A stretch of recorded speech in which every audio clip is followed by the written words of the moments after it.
Magbigay lang po tayo ng reaction po mga kabida, no? Dito ho sa inilabas po na press briefer o press release ng Korte Suprema patungkol ho dito sa kanila hong pag-iit po mga kabida, na ang decision po ng SC patungkol ho sa articles of impeachment po mga kabida laban po kay Vice President Sara Duterte na idineklara po nilang unconstitutional ay immediately executory na po mga kabida. Anong ibig sabihin po dito? Wala na pong pwedeng ilabas na desisyon ang SC patungkol ho dito at yung isinampang motion for reconsideration po ng Kamara de Representantes po mga kabida, kamakailan lang po. Okay, para baliktarin po mga kabida ito hong naging desisyon po ng Korte Suprema ay wala na pong epekto po mga kabida. Eto, babasahin ko lang po ito pong post po ni Attorney Rowena Guanzon, mga kabida. Pinagbasihan lang po niya ito pong press briefer o press release po ng Korte Suprema na inilabas po kahapon, August 5, 2025. Sa pamamagitan po mga kabida, ng spokesperson po ng Korte Suprema na si Attorney Camille Ting.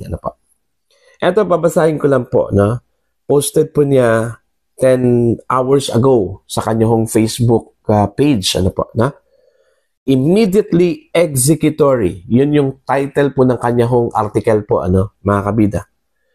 The Supreme Court or SC on Tuesday stressed that the ruling that declared unconstitutional the articles of impeachment against Vice President Sara Duterte should be enforced immediately. Ayan. In a press release, SC mouthpiece Attorney Camille Ting emphasized that the motion for reconsideration filed by the House of Representatives has no effect on the immediately executory nature of the July 25 decision. In a 13-02 decision, with the justices present voting unanimously and Associate Justice Alfredo Benjamin S. Kagiwa inhibiting and Associate Justice Maria Filomena Singh on leave, the SC en banc ruled that the impeachment complaint was void for violating the one-year ban and due process requirements. This decision is immediately executory, the press release said. Senate President Chicks Escudero earlier announced that the upper house might hold a session on August 6, today, okay, ngayong araw po mga kabida, to decide on whether to follow the ruling of the High Court.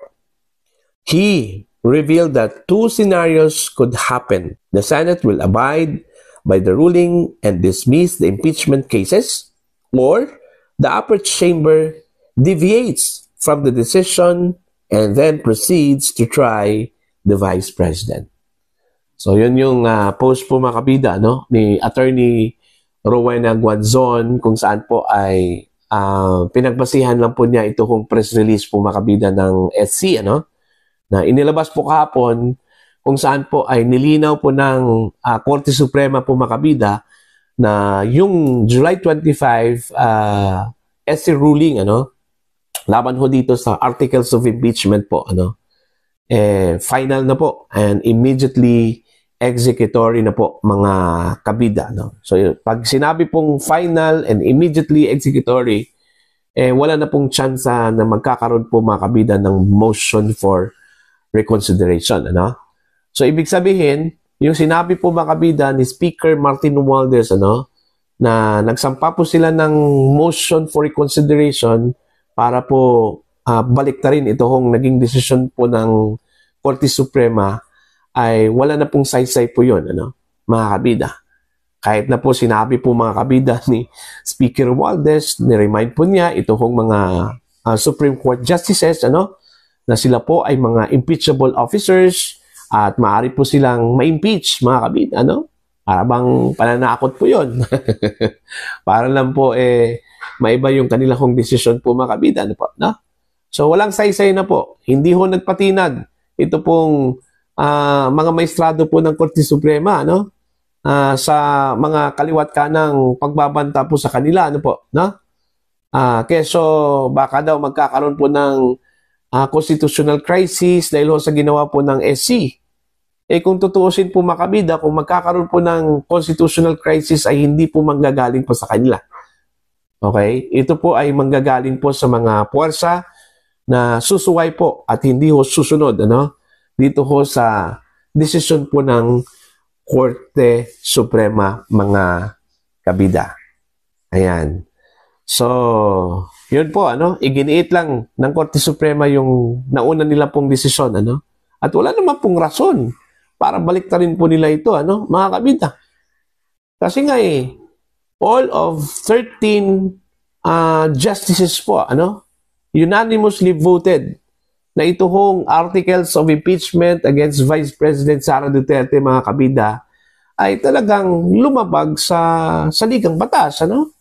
Lumabag po sa provision po ng 1-year ban, ano?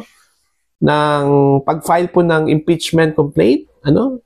Diyan po sa Kamara de Representantes, mga kabida, okay? At hindi ho pwedeng multiple filing of complaints, ano?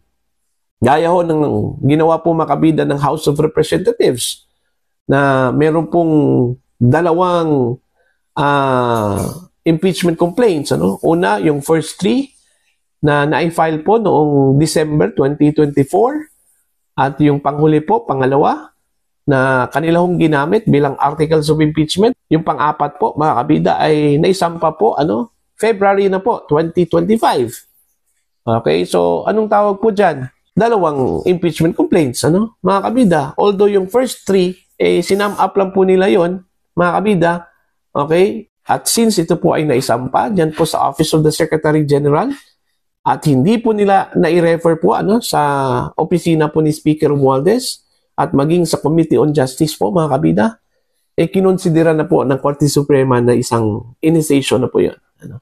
Since tinanggap nila yung impeachment complaints, ano, mga kabida. So, sino ba tayong magsasabi na mali ang ginawa po ng SC?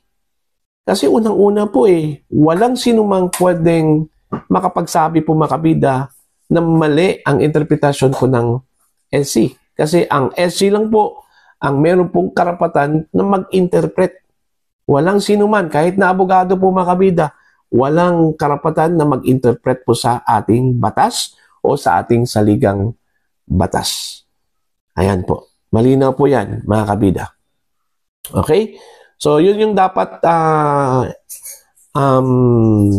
intindihin po, ano, ng mga kumontra po dito sa desisyon po ng Korte Suprema, ano? Lalong-lalo na po, ito hong mga abogado na tutol ho dito, ano? Okay? Yung sa huling sandali po, mga kabida, gusto hong maging insistent ho sa kanila hong gusto na baliktarin ito pong desisyon po ng Korte Suprema, no? Sila yung unang dapat makakaalam po dito at makakaintindi po, mga kabida. Kasi sila po ay nag-aral po ng batas, ano, mga kabida. Okay? Pero iba yung kanila hong mindset Kapag ikaw po ay nasa maling landas, ano, mga kabida. Okay? Kahit na po alam mo na mali ang inyong prinsipyo, ano? At pinaniniwalaan po, mga kabida, sige lang. Kasi yun nga meron po silang lining Pero kung neutral ka talaga, mga kabida, okay? At naiintindihan mo ang kapangyarihan po ng Korte Suprema, no? Maghunos dili ka talaga, no, na sumuway dito ho sa desisyon po ng Korte Suprema, no po, na? So, yun po, abangan po natin today kasi ngayong araw daw ay nakatakdang magkaroon po ng sesyon ang Senado at nakatakdang tatalakayin daw, mga kabida, ng Senate, ano, ito hong desisyon po ng Korte Suprema kung saan po ay idineklarang unconstitutional o labag sa saligang batas. Ito pong articles of impeachment na na-file po ng Kamara de Representantes, ano, versus Vice President Sara Duterte dyan po sa Senado. Okay? So, para po sa inyong opinion at pananaw po mga kabida, no? Please comment down. At sa mga hindi pa po subscriber sa aking channel, please subscribe. Just click the subscribe button, click the notification bell, click all para updated po kayo mga kabida sa aking mga uploads. Maraming salamat po sa ating lahat.